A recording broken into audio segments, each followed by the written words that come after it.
Ang English lesson na to ay tungkol sa reported speech gamit ang phrase na she said that, na sa Tagalog ay sabi niya, at ang phrase na he told me that, na ang ibig sabihin naman ay sabi niya sa akin.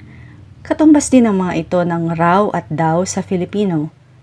Ginagamit ang she said that or he told me that kapag gusto mong ulitin o ikwento sa iba kung ano yung narinig mong sinabi ng ibang tao. Ang tawag sa mga ito ay indirect speech.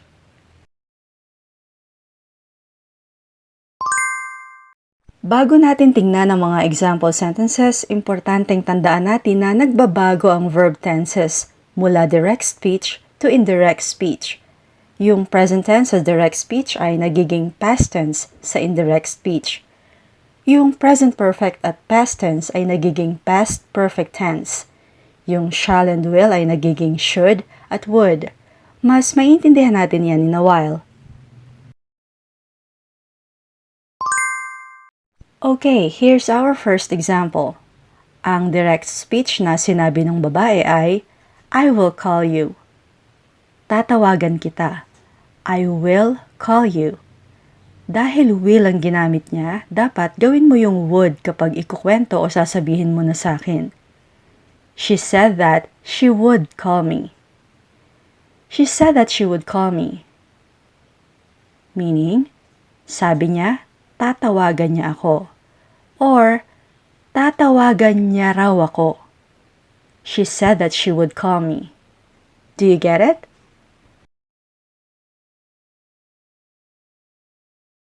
Next, direct speech. I am feeling sick. Gawin nating past tense yung am. He said that he was feeling sick. He said that he was feeling sick. Kahulugan, sabi niya, masama ang pakiramdam niya. O kaya, masama raw ang pakiramdam niya. He said that he was feeling sick.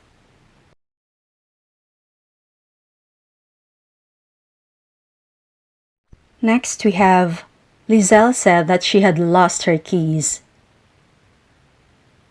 𝗧𝗛𝗶 said that she had lost her keys. Sabi ni 𝗧𝗛 na wala niya ang susi niya.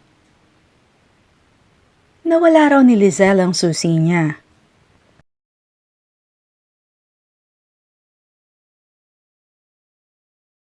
They said that they had to work overtime. They said that they had to work overtime. Sabi nila, kailangan nilang mag-overtime. Or kailangan daw nilang mag-overtime.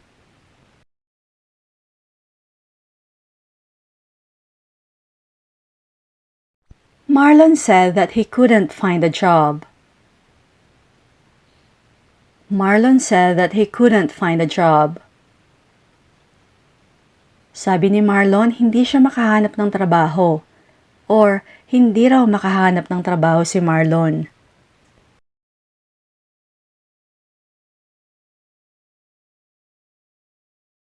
Jing said that she was going on vacation. Jing said that she was going on vacation. Sabi ni Jing magbabakasyon siya.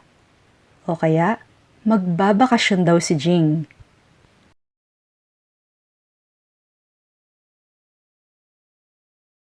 Rosie said that her sister had gone to Singapore. Rosie said that her sister had gone to Singapore. Sabi ni Rosie, nagpunta ang kapatid niya sa Singapore. Or, nagpunta raw ang kapatid ni Rosie sa Singapore.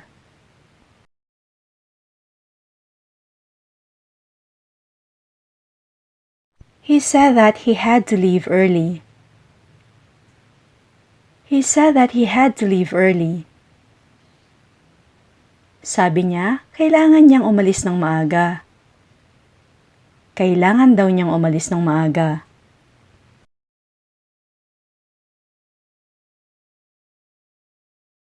They said that they would be arriving later. They said that they would be arriving later. Sabi nila, darating sila mamaya. Or, darating daw sila mamaya.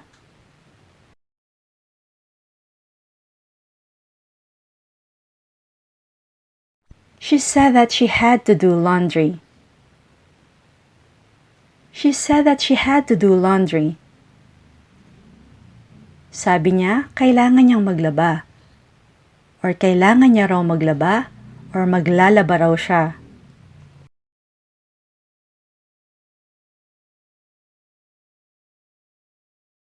She said that she couldn't come to the party. She said that she couldn't come to the party. Sabi niya, hindi siya makakapunta sa party. Or hindi raw siya makakapunta sa party.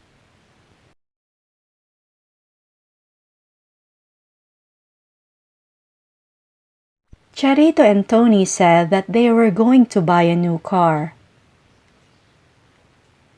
Charito and Tony said that they were going to buy a new car. Sabi ni na Charito at Tony, bibili sila ng bagong kotse. Or bibili raw ng bagong kotse sina Charito at Tony.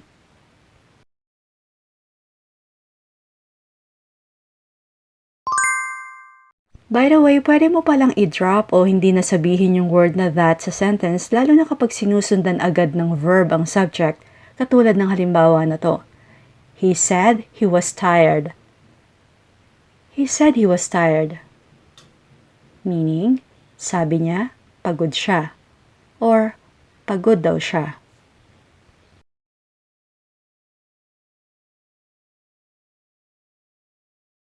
Remedios said that I looked tired. Or, Remedios said I looked tired. Sabi ni Remedios, mukha akong pagod. Or mukha raw akong pagod, sabi ni Remedios.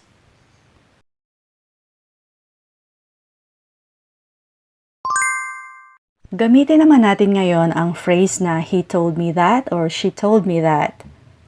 Example 1. She told me that she was not hungry. She told me she was not hungry. Sabi niya sa akin, hindi siya nagugutom. Or hindi raw siya nagugutom, sabi niya sa akin.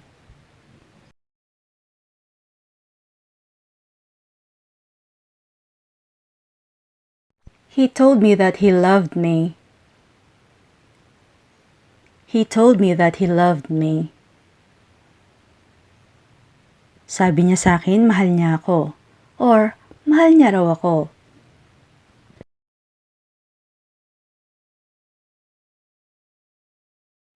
Rogelio told me that he had lost his phone.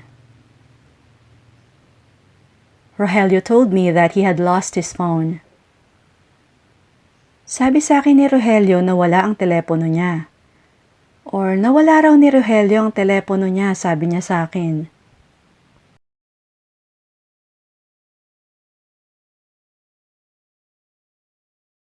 Lorna told me that she didn't like Annabelle. Lorna told me that she didn't like Annabelle. Sabi sa akin ni Lorna, ayaw niya kay Annabelle. Ayaw daw ni Lorna kay Annabelle, sabi niya sa akin.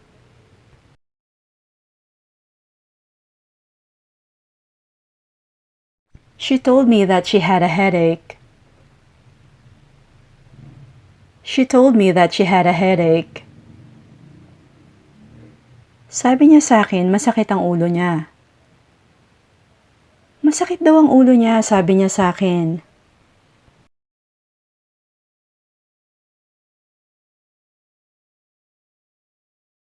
Judy told me that she was going to the pharmacy.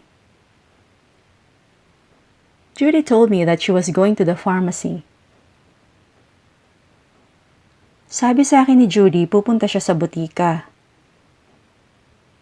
Pupunta raw sa butika si Judy, sabi niya sa akin.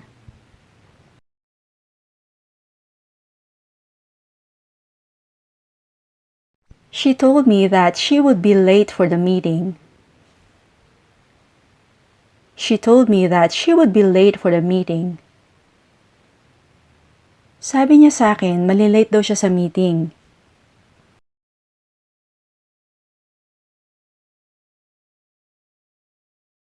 She told me that she had joined a yoga class. She told me that she had joined a yoga class. Sabi niya sa akin, sumali raw siya sa isang yoga class.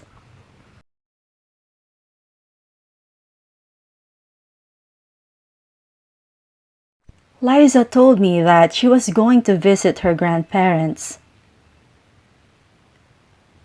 Liza told me that she was going to visit her grandparents. Sabi sa akin ni Liza, dadalawin daw niya ang lolo't lola niya.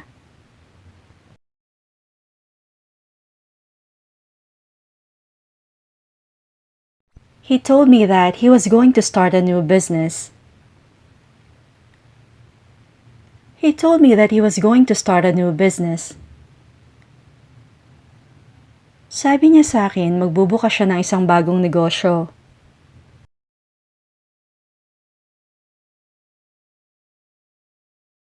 She told us that she would meet us at the restaurant. She told us that she would meet us at the restaurant. Sabi niya sa amin, imimit niya raw kami sa restaurant.